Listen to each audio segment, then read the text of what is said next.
안녕하세요. 오늘 딥다이브에서는 기독교 신앙의 아주 핵심적인 질문이죠. 어떻게 구원을 얻는가? 이 질문에 대한 답을 찾아보려 합니다. 당신이 보내주신 성경 구절들 또 해설들을 통해서 예수 그리스도를 통한 해방 그리고 하나님의 본질까지 한번 깊이 파헤쳐보죠. 준비되셨나요? 자, 그럼 시작해볼까요? 네, 이번 자료들 보니까 로마서, 갈라디아서, 에베소서 같이 신약 성경이 주요 서신서들이 많더라고요. 관련 해설들도 있고요. 그러니까 죄로부터의 자유, 또 그리스도의 역할, 그리고 율법의 의미가 어떻게 좀 달라졌는지, 성령의 능력은 뭔지 이런 깊은 주제들을 다루면서 구원의 근본 원리를 좀 탐구해 볼 수 있을 것 같습니다. 네. 가장 먼저 제 마음에 확 와닿았던 구절이 로마서 8장인데요. 그리스도 예수 안에 있는 자에게는 결코 정죄함이 없다. 와, 이거 정말 엄청난 선언이잖아요. 그런데 바로 다음 구절에서 생명의 성령의 법이 우리를 죄와 사망의 법에서 해방시켰다. 이렇게 나오거든요. 근데 이 생명의 성령의 법이라는 게 정확히 뭘까요? 그냥 믿으면 저절로 뭔가 작동하는 그런 건가요? 아, 네. 좋은 질문이세요. 이게 뭐 마법 같은 건 아니고요. 이 예수 그리스도를 통해서 우리 안에 작동하기 시작한 새로운 삶의 원리, 이렇게 이해하면 좀 쉬울 것 같아요. 그러니까 이전에는 우리가 죄의 영향력 아래에 있어서 결국 죽음으로 갈 수밖에 없었다면 이제는 성령님이 생명을 주시는 새로운 법, 그러니까 새로운 통치 아래 살게 된다는 거죠. 로마서 10장에서도 설명하듯이 이 해방은 마음으로 그리스도의 부활을 믿고 또 입으로 그분을 주인이라고 고백할 때 현실이 되는 거거든요. 아, 단순히 아는 걸 넘어서는 거군요. 네, 그렇죠. 전인격적인 신뢰와 고백이 필요한 거죠. 아하, 그러니까 그리스도를 믿는다는 게 단순히 마음 상태의 변화, 이걸 넘어서서 우리를 지배하던 어떤 시스템 자체가 바뀌는 거군요. 그렇다면 여기서 그리스도의 역할이 정말 더 구체적으로 와닿는데요. 갈라디아서에 보면 그분이 우리를 위해 저주를 받은 바 되사 율법의 저주에서 우리를 속량하셨다. 이런 말씀이 있잖아요. 이 속량, 그러니까 값을 치르고 우리를 자유롭게 하셨다는 의미죠. 이게 정확히 어떻게 이루어진 건가요? 맞습니다. 속량이라는 게 값을 지불하고 노예 상태에서 해방시키는 걸 의미하잖아요. 바로 그리스도의 피, 그러니까 그분의 희생적인 죽음, 이걸 통해서 가능해졌다고 에베소서란 골로새서 모두 강조하고 있어요. 죄의 대가를 그분이 치르심으로써 우리를 죄와 율법의 그 속박에서 풀어주신 거죠. 아, 피로써. 네. 더 나아가서 보면 그분은 하나님과 우리 사이의 유일한 중보자, 그러니까 다리 역할을 하시는 분이 되시고요. 디모데전서에 나오죠. 또 우리의 연약함을 직접 겪으셨기 때문에 우리를 동정하시는 대제사장이 되신다고 히브리서에서는 말하고요. 자신의 피로 단 한 번에 영원한 속죄를 이루셨다는 게 핵심입니다. 단번에 영원한 속죄. 네. 근데 여기서 해설이 아주 중요한 통찰을 하나 제시해요. 뭐냐면 하나님이 인간이 되신 이유가 단순히 우리를 이해하고 공감하기 위해서만이 아니라는 거예요. 신성과 인성을 모두 갖춰야만 하나님과 인간 사이의 완벽한 중보자, 그 다리가 될 수 있었기 때문이라는 거죠.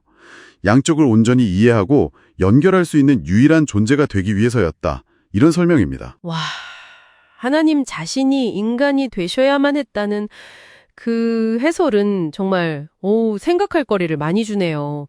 피조물을 이해시키기 위해서라니. 그 발상 자체가 참 놀랍습니다. 그러면요, 그리스도께서 이렇게 결정적인 역할을 하셨다면 그 이전에 중요했던 율법은 이제 어떤 위치가 되는 건가요? 갈라디아서에서도 율법으로는 의롭게 될 수 없다고 하니까 이거 뭐 완전히 폐지된 건가요? 폐지라기보다는 역할이 좀 더 명확해졌다고 보는 게 맞을 것 같아요. 율법 자체가 나쁜 건 아니지만 아시다시피 인간의 죄성 때문에 그걸 우리가 완전히 지킬 수가 없었잖아요. 로마서에서도 지적하듯이 율법의 중요한 기능은 우리에게 이게 죄구나 하고 명확히 보여주는 거울이나 엑스레이 같은 역할을 하는 거죠. 아, 진단은 하지만 치료는 못하는. 그렇죠. 네. 문제를 보여주지만 스스로 해결은 못하는 거죠. 오히려 율법은 우리는 스스로 구원할 수 없구나. 이걸 깨닫게 하고 약속된 구원자이신 그리스도께로 우리를 인도하는 몽학선생 역할을 한다고 갈라디아서는 설명해요. 몽학선생, 인도하는 역할이군요. 네. 그리고 여기서 중요한 연결고리가 있어요. 그리스도를 믿음으로 죄사함을 받으면 그 다음엔 성령님이 우리 안에 오셔서요. 사도행전에 나오죠.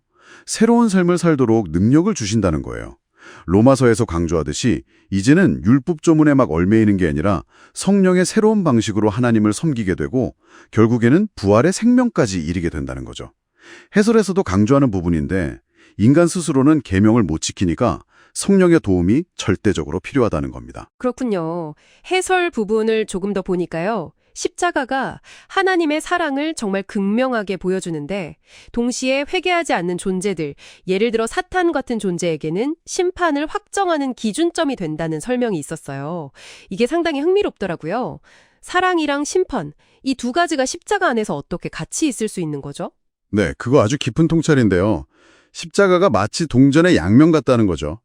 회개하고 그리스도를 받아들이는 사람에게는 죄사함과 하나님과의 화목, 이걸 이루는 정말 무한한 사랑의 징표가 되고요. 하지만 동시에 하나님의 그 사랑과 용서의 제안을 끝까지 거부하는 존재에게는 그들의 완악함, 그 죄를 명백히 드러내고 그들 스스로 심판에 자초했다는 것을 확증하는 공의의 기준점이 된다는 겁니다. 아, 기준점. 네, 하나님은 누구에게나 회개의 기회를 주시지만 결국 그분의 공의는 각자의 최종적인 선택에 따라서 그 결과를 확정짓는다는 거죠. 그리고 해설은 결국 그 십자가의 사랑 자체가 피조물이 죄를 버리고 하나님께 돌아오도록 이끄는 가장 강력한 동기가 된다고 설명하고 있어요. 와, 오늘 저희가 함께 살펴본 성경 구절들과 해설들 정말 한편의 대서사시 같네요. 죄와 사망의 법에서의 해방부터 시작해서 값을 치르고 우리를 사신 그리스도의 희생, 또 율법의 역할을 넘어서는 성령의 능력, 그리고 하나님의 그 깊은 사랑과 엄중한 공의까지 이 모든 게 예수 그리스도라는 한 인물 안에서 다 모아진다는 점이 정말 놀랍습니다. 그렇습니다.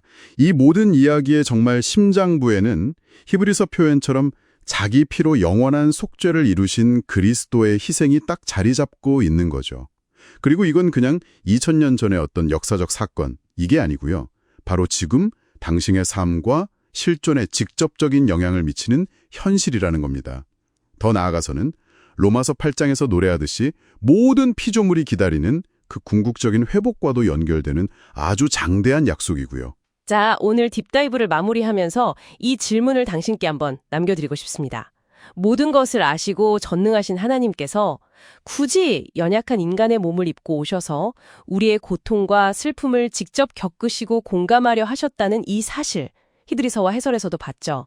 이 사실은 당신에게 하나님의 본성에 대해 그리고 당신을 향한 그분의 마음에 대해 무엇을 이야기해주고 있다고 느끼시나요?